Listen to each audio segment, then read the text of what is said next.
Hello. इस video में हम बात करेंगे कोयले के बारे में। कोल हम एनवायरनमेंट के नज़रिए से देखेंगे कि कोयला कैसे पॉल्यूशन फैलाता है और कोयले के टाइप्स क्या क्या होते हैं। हम इस वीडियो में उसका फॉर्मेशन नहीं देखेंगे क्योंकि फॉर्मेशन बहुत इंटरेस्टिंग टॉपिक है, उसके लिए मैं एक अलग से वीडियो बनाऊंगा। अभी इसके कैटेगरीज की बात करेंगे क्योंकि कैटेगरीज के ऊपर ही इसके कोयले के अंदर एक बहुत बड़ा घोटाला छुपा हुआ है, जो अडानी कोल स्कैम जिसको कहते हैं, जिसमें अडानी कॉरपोरेशन ने तमिलनाडु गवर्नमेंट को थर्ड क्वालिटी कोल बेचा फर्स्ट क्वालिटी कोल कहकर, और जिसमें तमिलनाडु गवर्नमेंट को 6,000 करोड़ का नुकसान हुआ।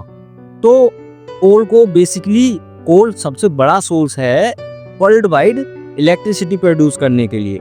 मतलब हम जो बिजली प्रोड्यूस कर रहे हैं और कहते हैं कि इलेक्ट्रिसिटी की तरफ जाइए, ईवी की तरफ जाइए, वो भी कोल से प्रोड्यूस होती है। और जब हम इतने लार्ज अमाउंट में कोल को बर्न करते हैं तो इसके बहुत ज़्यादा प्रभाव होते हैं एनवायरनमेंट के ऊपर, खासकर एयर पॉल्यूशन के ऊपर। तो चलिए इसके टाइप्स देखते हैं। कोल बेसिकली 4 टाइप्स का होता है: एंथ्रासाइट, ब्यूटिमिनस, लिग्नाइट और पीट। एंथ्रासाइट सबसे बेस्ट क्वालिटी का कोल होता है और लिग्नाइट सबसे लो क्वालिटी का कोल होता है।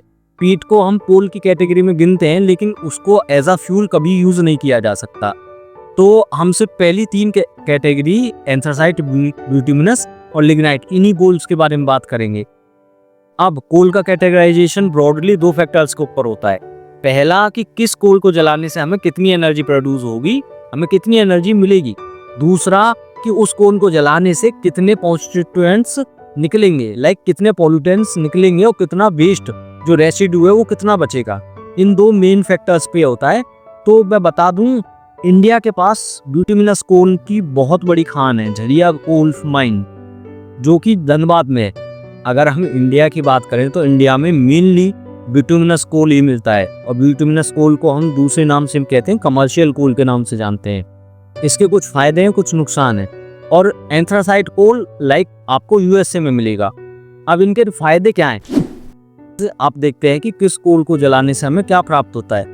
एंथ्रासाइट कोल की बात करें तो ये टॉप क्वालिटी का कोल है, सबसे ज्यादा प्योर फॉर्म होती है कोल की, और ये सबसे ज्यादा यूएसए के पास है। तो एंथ्रासाइट कोल को जलाने से 90% एनर्जी प्राप्त होती है।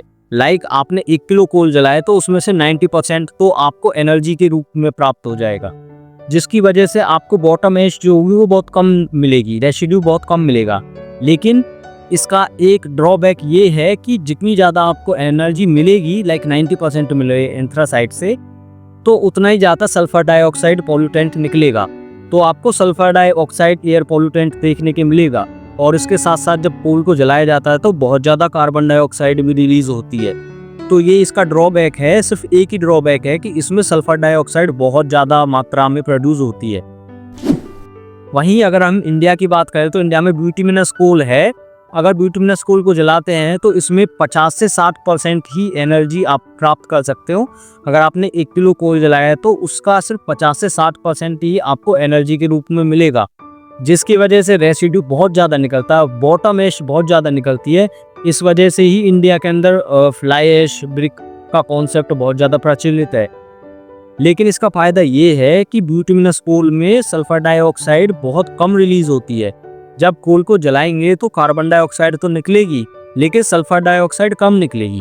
अब सल्फर डाइऑक्साइड के बारे में आपको बता दूं, जब आप पटाखे जलाते हो दीपावली पे या जब भी, तो उसके बाद एक गंधक जैसी स्मेल आती है ना हवा में, जो धुआं उड़ता है, वो अचानक से आपकी निगाह आंखों में जाता है या फिर आपकी नाक में जाता है, तो आपको लगता है थोड़ा खट्टा खट्टा, वही सल्फर डाइऑक्साइड होती है। तो वो बहुत खतरनाक पॉल्यूटेंट है। इंडिया के नज़रिए से देखें तो ये सही है कि सल्फर डाइऑक्साइड कम प्रोड्यूस होता है, क्योंकि हम ब्यूटिमिनस कोल जलाते हैं और हम फ्लाई ऐश को कहीं ना कहीं कंज्यूम कर लेंगे। लेकिन यहाँ पर नुकसान ये है कि हम एक बहुत बड़ी कंट्री हैं, जिसकी वजह से हमें बहुत ज़्यादा ब्यूटिमिनस कोल जलाना पड़ता है।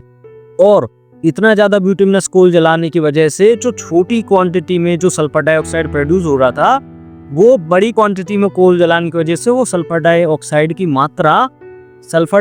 की मात्रा एनवायरनमेंट के अंदर बढ़ जाती है, जिसकी वजह से आप देखोगे कि वहाँ पर पेड़ पौधे बहुत कम हो जाते हैं। लाइक जहाँ पर भी माइंस होंगी और जहाँ पर भी कोई फैक्ट्री होगी, कोल बेस्ड फैक्ट्री होगी, वहाँ पर पेड़ पौधे बहुत कम मिलेंगे। तो सल्फर डाइऑक्साइड क्या करता है, पेड़ों को मार देता है।